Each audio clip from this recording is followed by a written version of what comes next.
Okay, so here we are on the Saturday morning show. Good morning, Richard. How are you?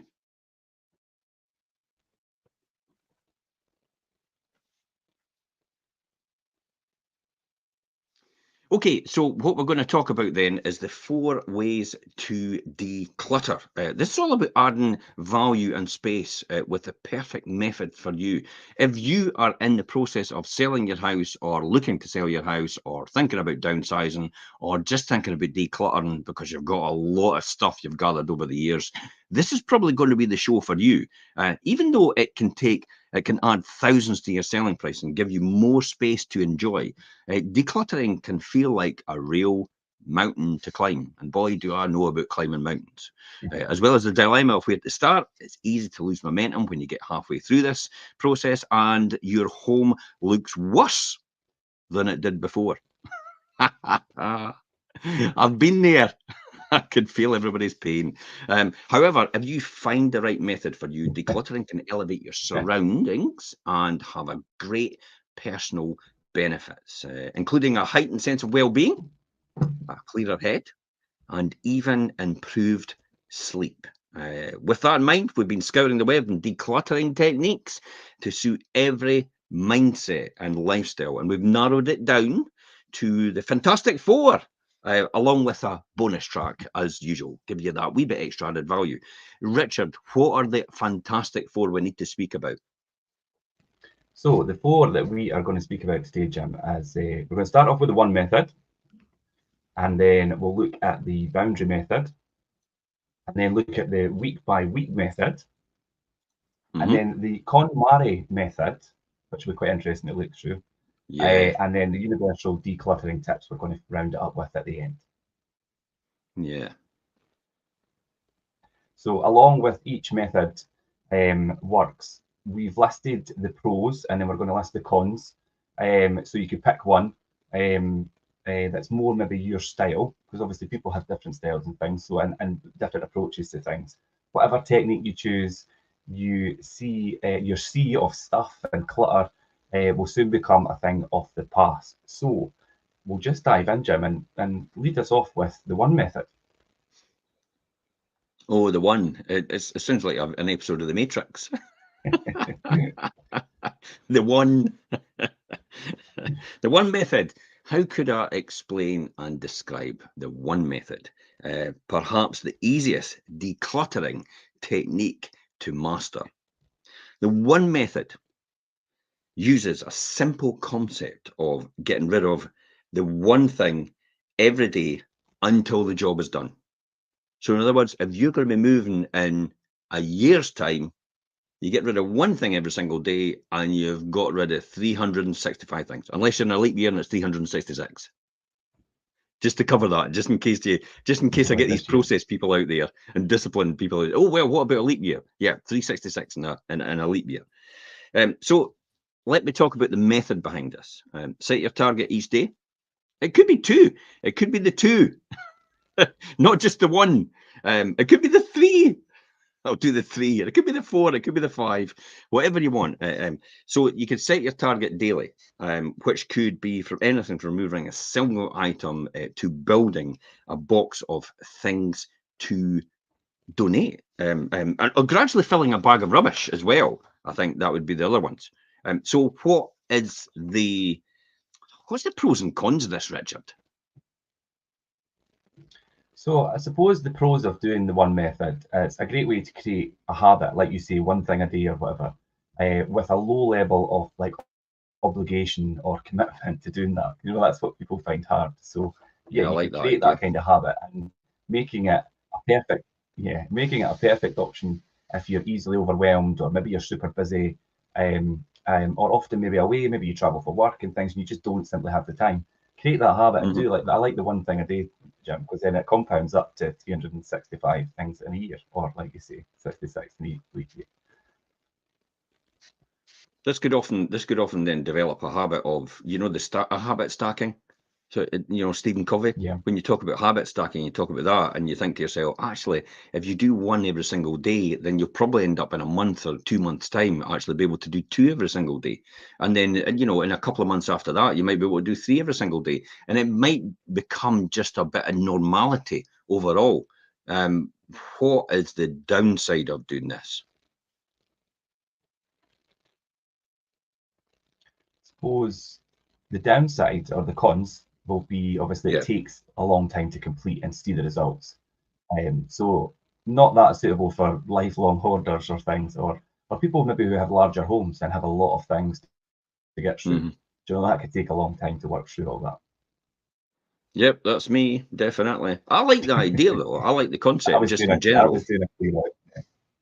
Yeah, I just like the concept in general, just overall, just for anybody that wants to declutter. You don't physically need to be selling. It's just a great idea. The one method, just take one thing every single day. It's no difficult. It's literally just, I tell you what, will I get rid of my old calculator or will I keep my old calculator? I tell you what, will I get rid of, my old ruler? Will I keep my old ruler? All these different things. If you're a hoarder, it's probably still going to be a bit of a challenge. Definitely, I think, if you come down to this one. Yeah. So I, for me personally, it would be. I think it would be pretty difficult to actually do that.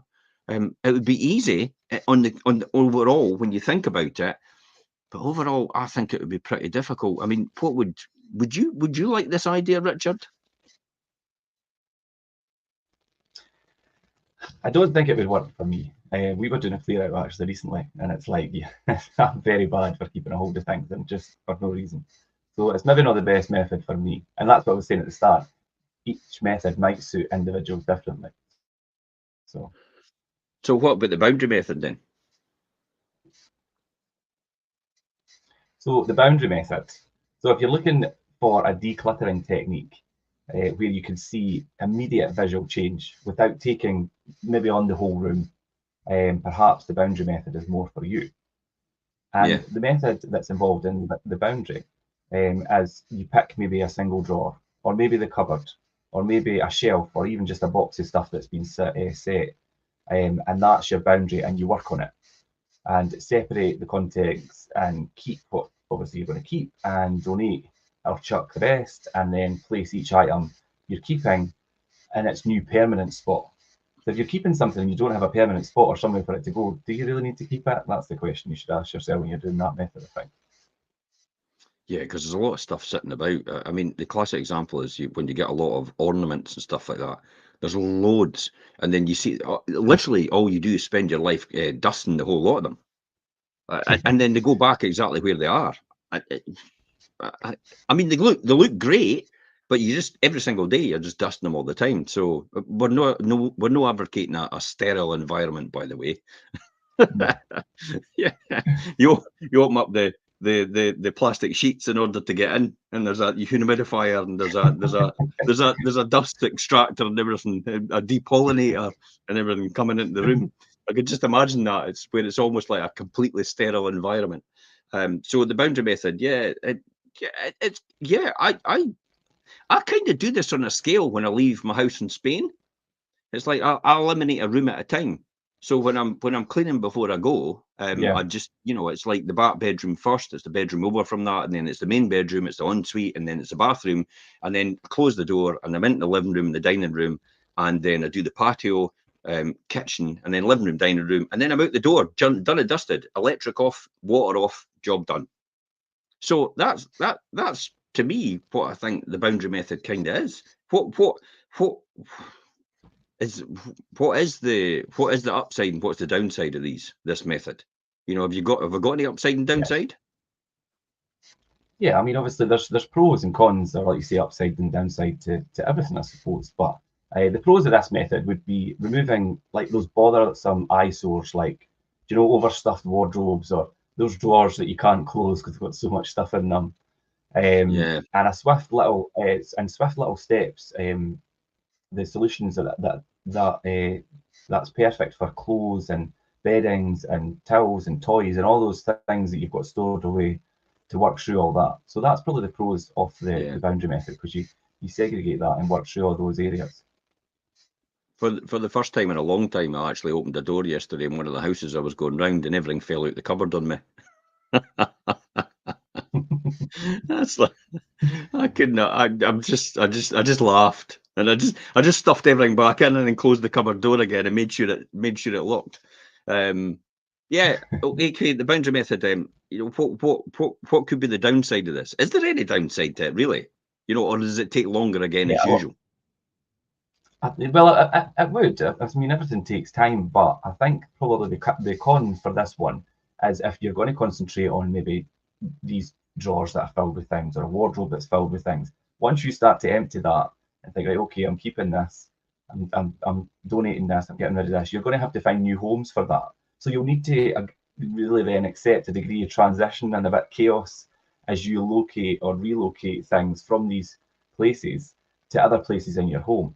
Before decluttering that area. Do you know, and to enable you to declutter the wardrobe, you're going to have to chuck some stuff out and find a home for the other stuff. So it's going to then displace things around the home. So you're going to really need to be prepared to kind of for that relocation type thing. Mm-hmm. How is there a time frame for the boundary method, or is it just as long as it takes?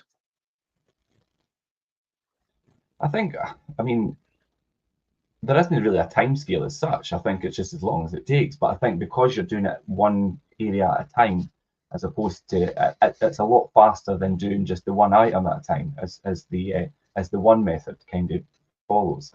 The boundary method is right. Okay, I'll concentrate on this area, get this whole area done, which is obviously numerous things that are in that area, whether it's a drawer, a cupboard, or wardrobe, whatever I would say. Mm-hmm.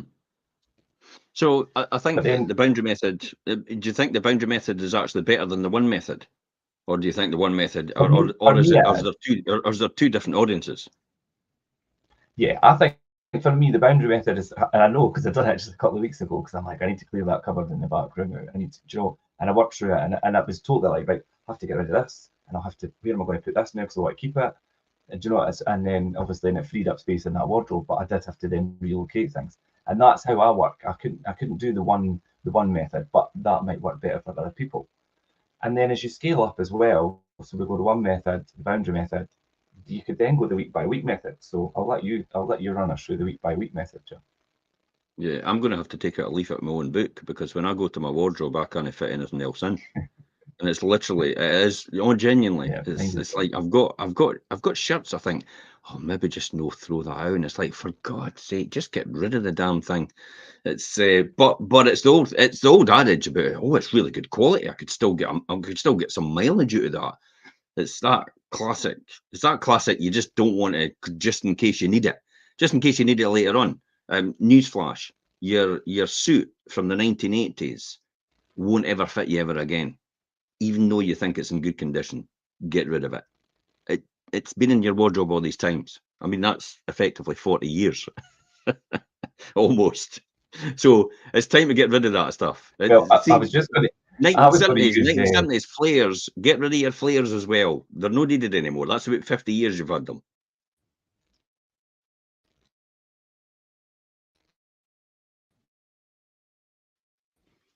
Okay, so let's talk about the week by week method then.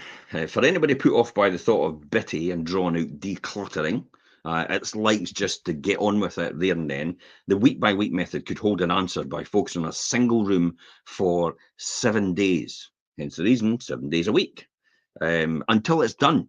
That's really it. That's what it comes down to. This method, in essence, is about selecting a room of your choice. Remove everything that doesn't belong. Next, organize what you're keeping into existing or new storage solutions. Then finish with a cleaning blitz overall. Now, what I would say when you're thinking about what you're keeping and what you're chucking, preferably, we've talked about this in the past. It's basically three bins you've got. One is definitely keeping. One is definitely going. In other words, I'm getting rid of it. And the other one in the middle is undecided. You're not very sure whether you want to get rid of it or you want to keep it. Now, once you establish and get everything into these different bins, you obviously keep the one that you're keeping for definite. You get rid of the one that you're getting rid of for definite. You take the one in the middle, which is you're not very sure, and then you start again with the same process. But just make sure you don't put them all in the I'm not really sure yet. Just start the same process and start dividing up, and keep doing that till you're left with actually all the right things, and you're left with nothing in the middle, nothing in the undecided whether you're keeping or getting rid of it. That's the best top tip I can give anybody for decluttering a house. It's a so simple and logical and process driven method to do it. Hence the process driven. It will obviously appeal to me definitely. The pros and cons of this. What are the pros and cons, Richard? What to this week by week method? Well, I suppose if you're doing the week by week method, like you're saying, like doing working your way through rooms, the pros obviously then if you focus, if you're focused and then throughout that method where you can both contain you can contain that chaos and that uproar that to like one room, and then use the joy of seeing the room completed at the end. It's inspiration to then move on to the next one. So suppose you've got that kind of, it creates that maybe that better momentum because you put all your energy and keep the chaos contained to one room. You get it finished, and it's really satisfying to see that. And you're like, right, let's get on to the next one. And then the next one you start the week after, and then you do that week by week. And that's a really quick way to get through it, and quite a rewarding way to declutter, I think. It definitely requires, anyway, as you said, that motivation and the patience and the equal measures to do it and go in the whole week, or your room will become really unusable. It's a classic example about if you're fitting a kitchen. You just want to get the kitchen fitted as long as possible, or you're sitting without a kitchen for a whole week. You've not got any cooking facilities. I actually talk to a lot of people when I go around. You're probably going to get this as going around to lettings and sales as well. But when I go around, the first thing, and it has actually happened this week so far, and I've talked to a few people about this because they've got a huge amount of clutter lying about. Now, it's not really clutter; it's day-to-day stuff that they'll use. So I've actually given them the best advice. So I says, look, have you got any cupboards that are actually not really that full? Or classic example is put them in the garage temporarily. That's an easy way to do it. It's like if you've got stuff that you think it's going to get in the way and you don't actually need it from day to day as much, then potentially just put them in the corner in the garage. Another one as well, especially if you're wanting to do if you want to do video and photograph footage, is put them behind the door. So put them at the side behind the door, when the door opens. So put them there, because most photographs are taken towards the window, and most videographers will come in and they'll pan round the room. Well, most videographers, in other words, us, we'll pan round the room from left to right, like you read a book, in order to show it. But we can stop short easily of behind the door because there's nothing there except a wall, or maybe just a bedside cabinet or something like that. It's not exactly something that anybody really needs to see. So it's an easy one just to pile stuff on top of there as a temporary measure. Or the other one is, when you're doing photographs, is hide it behind the back of the bed, if the bed's in the photograph.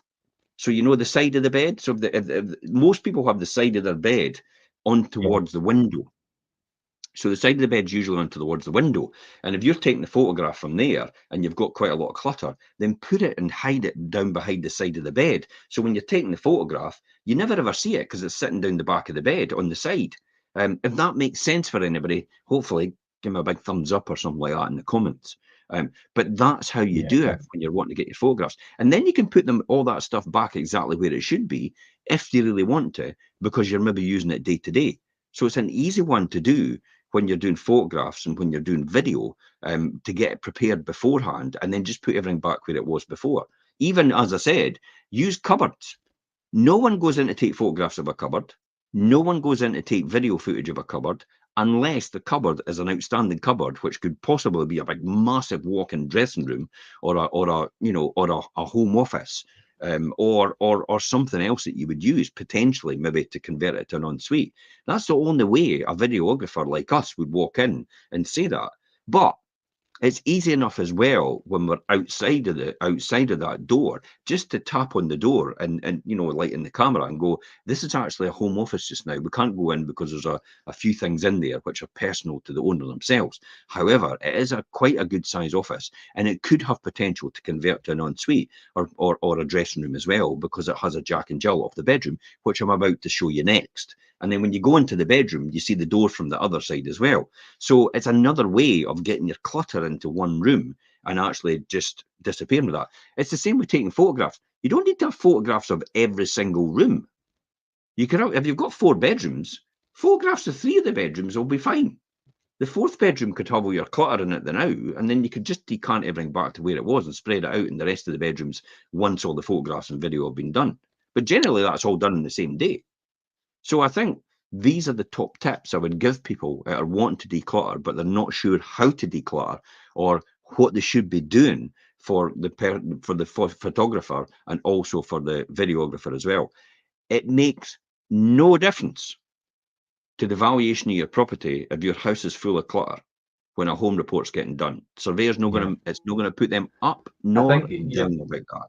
It also makes no difference when we're doing the creative content, in other words, the descriptions either, because all we're taking is measurements in a room and a factual description of what the room is. In other words, 2 double glazed windows to the front giving sea views, or, you know, a bright spacious room, ornate cornice, you know, stove in the fireplace with granite surround and you know, and cupboard to the side with an alcove and then radiator and carpet. That's not going to make any difference about your clutter because we don't describe that at all. So it's easy enough to get away with all these different things and all these wee top tips in order to get round that. What's the other things we've got to think about, Richard? Yeah, you're absolutely right there, Jim, and it's the same with lettings as well. If somebody's been living in a property, they have a lot of their personal items, and as people live in a property, they have things like their dressing gowns on the back of doors and things like that. You know, just things that could be moved and out the way for photography and viewings and things as well. We spoke about that in the past. But yeah, for decluttering, the next one is the KonMari method. So the KonMari method, now with over, I think it's about 4 million books sold, and there was a few seasons on Netflix for the Marie Kondo's decluttering method. So you could find that on Netflix, and it shifts the focus from what we're actually throwing out, and people always concentrate on what you need to throw out to what you're actually going to keep, and then that kind of sparks a kind of element of enthusiasm and joy in people, rather than thinking about the downside, like, well, I'm going to have to throw all this stuff out, or you know, or if you've got an attachment to things and having to throw it out as well. Yeah, Marie Kondo is actually a really good, you know, dare I say, guru when it comes to things like decluttering and house styling as well. She has a huge following as a result, and over 4 million books sold. You know that, and 2 seasons on Netflix. You know, there's got to be something in that. She must be adding value to people in terms of what she's doing. So if you've got Netflix, look up Marie Kondo for decluttering methods, and that'll be ideal for you. So the key here is, in the Marie Kondo method, is pick a single category. In other words, maybe t-shirts, books, classic books, loads of books. I've got loads of them. Toiletries. A lot of people keep massive stores, not to mention Elaine, of toiletries. Somehow we've got to have 3 massive 12 packs of toilet roll in case we run out. I don't know if that's anything to do with COVID and the fallout of that, but they were on offer. It's like, well, okay, they were on offer then. Some people out there will go, yeah, I could see the point of that completely. Whereas I'm going, no, I don't see the point of that. You just go and buy another lot. But you never know. The world might end tomorrow and we'll have to run for toilet roll again. So toilet t-shirts, books and toilet rolls, etc. So pick a single category you're looking to do and gather everything in. So everything in it from around your home in one big pile. Hold each item individually and ask if it sparks joy into your life. And only keep those with a yes. Then repeat with the next category. It's as simple as that. Now, that's a simple one. That means literally the majority of my furniture, I would have a completely sterile with no furniture in my house at all if I followed that method.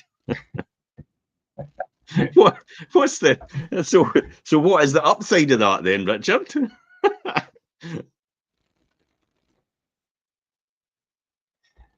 Right, okay, so let's think about the upside or the pros of the Marie Kondo's declutter method. So I suppose it brings absolute certainty that you're keeping the right things by giving each of your belongings a special moment and consideration. Yeah. So, like if you're picking something up and really having it that individual, and it affects multiple areas of your home in one go. So if you're picking one item, it could be in numerous areas of your home, and then opens your eyes to maybe maybe you've got over shopping habits, and a lot of people do, and they overstock with things, and it might actually make you realise, God, I've got far too much of this one item. I don't need it.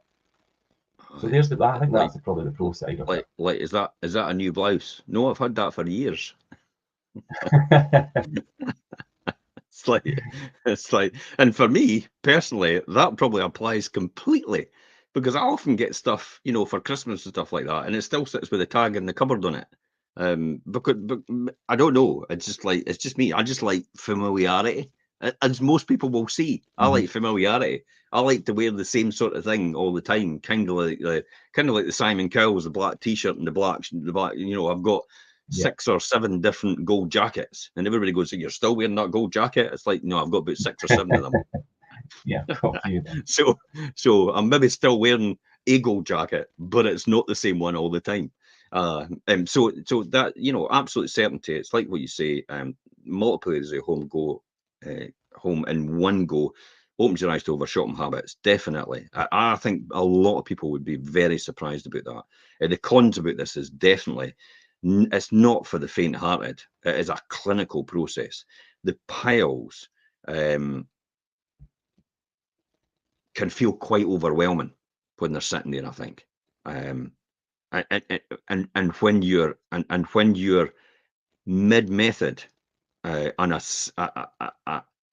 a session requires a good chunk of time, once you've started, you will really need to finish, because it's literally sitting in the middle of your room.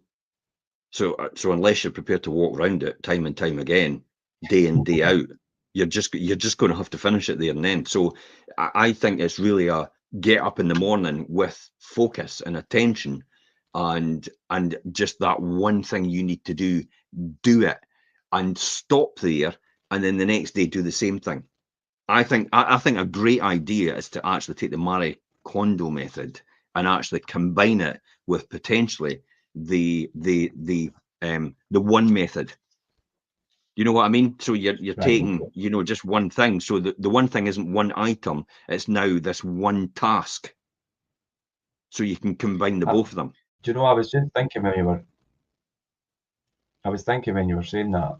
So it's like you say, be specific about maybe like just T-shirts as opposed to not just generically clothes. Because if I was to pile all my clothes in one room, I would, I don't know what I would do. Do you know what I mean? So keep it to maybe just sweatshirts or T-shirts or shirts or trousers or whatever. Because if you just try and do generically clothes, I think you'll find yourself at a big challenge. Or what you can do, you can just get your partner to actually say, I tell you what, just go and declutter that stuff for me, and don't tell me what you're throwing out. Guilty. I do it. Oh, I've tried that. Yeah, I do it. I just, Elaine, for God's sake, makes me feel uneasy. Do not tell me what you're about to throw out, because I'll never know otherwise.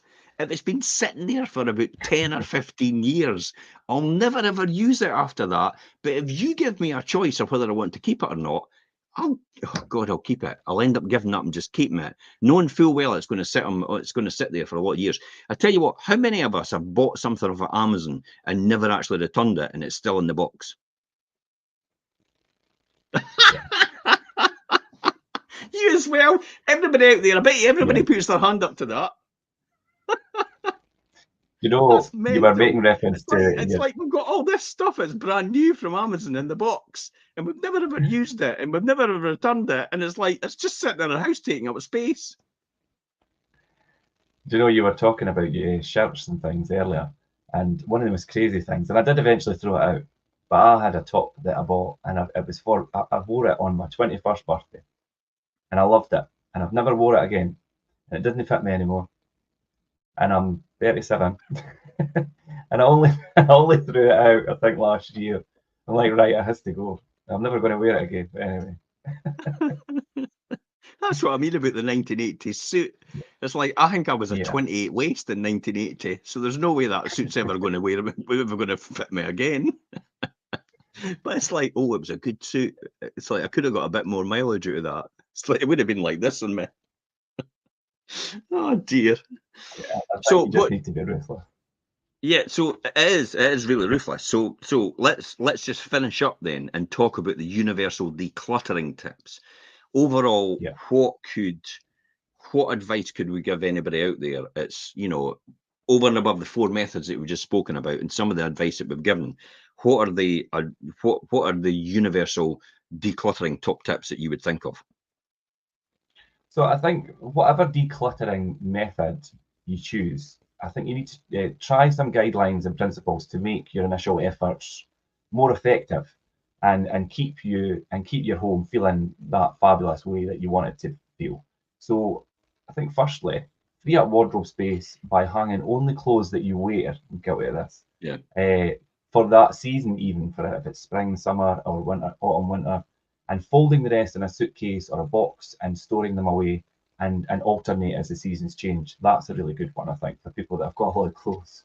That is quite a good one, eh? Because not for me, because it's like I'll just wear anything at any time of year. It makes no difference to me at all. I'm kind of Um, like that too. Although, when you think about the logic of this, there's no way you're probably going to need t-shirts in the middle of winter. So you should really just decant all your t-shirts out and put them into storage until spring and summer comes round again. Or you're maybe going on holiday somewhere that's got a nice, in the winter time, it's maybe a nice weather pattern. It's a lot hotter somewhere like Spain or the Caribbean or anything like that. Mhm. But that's a really good. I never even thought about that. I'm gonna do that. I'm gonna definitely go do that. I'm gonna. Yeah, I mean, why would you? What is the point? I mean, I've got huge lumberjack style shirts, as you'll see, like this Mhm. one, but really thick ones and heavy ones Yeah. for winter. And it's like there's no way I'm ever going to wear that in the spring and the summer. So why on earth would I have it in my wardrobe? But I don't want to throw it out because it's like I'm going to use it at some point in time when it comes back to winter again. So why do I not just put it into storage and put it out the way? Don't Job throw them done. out because they've come back into style. Those kind of shirts, the heavy, oversized lumberjack. Yeah, maybe when Monty Python comes back in fashion. I'm a lumberjack and I'm okay. But that's another story. Uh, well, I'll talk about the next one. Create breathing space on surfaces by reducing crowds of photo frames. That is a big one. And grouping cosmetics into containers. Actually, put your cosmetics in containers. Don't have them just strain right across all the actual dressing table or anything like that. I think that's a really good idea as well. Hiding kitchen gadgets that you don't really use every day. There's a tendency to leave everything on top. I mean, we've got stuff sitting on our dining table in the kitchen. It's still sitting there because we've now no longer. So basically, what's happening is we're no longer using the dining table in the kitchen, and yet it's because we're leaving that stuff there. So we just need to get rid of it, and then we'll probably Mhm. go back to using the dining table again. So see how that psychologically can affect you. Because then you're no like interacting with everybody else because you're no longer sitting around the dining table and you're taking your stuff Yeah. through to sit in front of the telly. The worst thing you can do, by the way, is sit in front of the telly and eat because your digestive system doesn't process it as good because you're watching the television and it comes out with a totally different method. It can't do both things at the same time very efficiently. So that's why you're That's supposed to interesting. sit separately. Yeah, definitely. You're supposed to sit separately at a dining table and with no, the conversation obviously with everybody else is social interacting, and that's fine, and that works well because of that. But if you watch television at the same time, your food isn't processed as efficiently in your body, and it can actually cause unhealthy problems, Mhm. and lead to that. So TV dinners is not the greatest thing. I know it's nothing to do with decluttering, but I thought I'd get that in anyway. Um, Yeah. so kitchen gadgets don't get daily use, and file away your paperwork. I Now, see. I I see you must say, looking around here, Jim, when you say paperwork. I'm not guilty of that anymore because my place is perfectly filed. It's like All right. everything's all neat and tidy. You've seen it before when it was like piles of paper, and Yeah. like a solicitor's office. because they've usually got piles of paper with files on either side, and it's like whoever phones first or goes on about it more gets put to the top of the pile. But you know, that's not how I've got now. I've got everything so efficient here. You know, like my year-end accounts is over there, my day-to-day planning, my weekly planning is over here. My Wall Street bull, woo, because I'm Wall Street bull. I'm not a bear, I'm a bull. When I think so, I'm very optimistic about markets and about trends and stuff like that. Is over here on that side with my ever trusty mint tea, and then I've got day-to-day stuff, pens and everything over here. So and then I've got my mobile phone holders in here for potentially filming online at the same time, so we can stream across multiple channels. So perfectly laid out now. Microphone just sitting at the side here. If anybody wants to see that, there you go, just in that side bit. So that sits here perfectly well as well. So all these different things, and in terms of layout and design, is all sitting ergonomically perfect for me. So that's how important it is. Because then what happens is that it's the old adage, isn't it? A tidy room is a tidy mind. Yeah, definitely. Yeah, I do agree. I do agree with that. When your house and your rooms are tidy, I think it really does give you a bit more clarity in your mind. And that yeah. brings me to And say, obviously, it's a good reflection, especially in first impressions. oh yes, If you come across in first impressions for anything, if somebody opens, see the first impressions when I walk into a house. If I walk into the main hall and it's all nice and tidy and it's decorated perfectly, and I can see solid wood doors and that, I think to myself, there's actually going to be a really nice house coming up next when I'm going yeah, through here. Yeah, it just sets that scene straight away. If you combine that with emotive smells like vanilla or lavender or, you know, or cinnamon or something like that, something that yeah, somebody likes, you know, these typical smells, and in a gel air freshener behind the door or something like that, it just paints that picture straight away. Vanilla's a really good one, actually. It's nice and neutral, but everybody likes the vanilla smell and that cotton sort of smell as well. That yeah, goes hand in hand with, you know, Lenore and yeah. you know, the fabric softeners. They've definitely taught us how to look at things. Just like And mint toothpaste. associate that smell Well, with a everybody clean believes that wash. toothpaste has to be. And Everybody believes that toothpaste has to be mint, but it could be chocolate. It could be chili. It could be any flavour you want, because it's only a flavouring. It doesn't actually affect anything. It still does the job as it should do. But we've now convinced, you know, the advertising and marketing has cleverly convinced everybody vanilla and cotton and lavender are all signs of freshness. Now, I would go as far as saying you could walk into a tip, and if you've got an overpowering scent of vanilla and all you smell is vanilla, you get the impression that tip is completely different to what it really is. yeah, they do that with the blindfold test on the Febreze advert, I think. Do you know, they do, that's what they use that thing to. You put them in a really messy That's room, right, but yeah. they're blindfolded and it's all Febreze, and they're like, oh, yeah. Never thought about that. And you know, that's a really good one where they're actually sitting in the horrible room, and they've sprayed it Yeah. around the room. It used to be a great one. You know, you'd walk in straight. If you ever want a top tip on getting your house fresh straight away, so everybody gets that, is just spray your air fresheners into the toilet and into the sink, the bowl Mhm. itself. Don't spray it in the air round about, because some people, when they walk in the door, it goes straight for their lungs and it causes irritation. So Yeah. don't do that. Spray it in places downwards. So always spray your air And then it freshener rises. downwards when you're spraying it, so it doesn't irritate the buyer as they walk in the door. That's another probably top tip. Also, the fact is that it'll, believe it or not, it'll lengthen your life. Because some of these sprays have carcinogenics in them, which Yeah. actually can cause obviously long-term health effects. So be careful of that. Just definitely be careful of that. So, and the other ones for me is maybe give every room purpose to avoid them becoming dumping grounds, and to show off your home's full character and potential. What other ones do we need to think about, Richard? Yeah, I think obviously think about having designated places for everything, and then you're not just moving piles of stuff from one place to another. Do you know, if there's a Yeah, pile of stuff and it's untidy, give it give it a place and return it back to where it belongs. And if it doesn't have a place, then you really need to think, well, do I really need it? And then that's when you would get rid of something.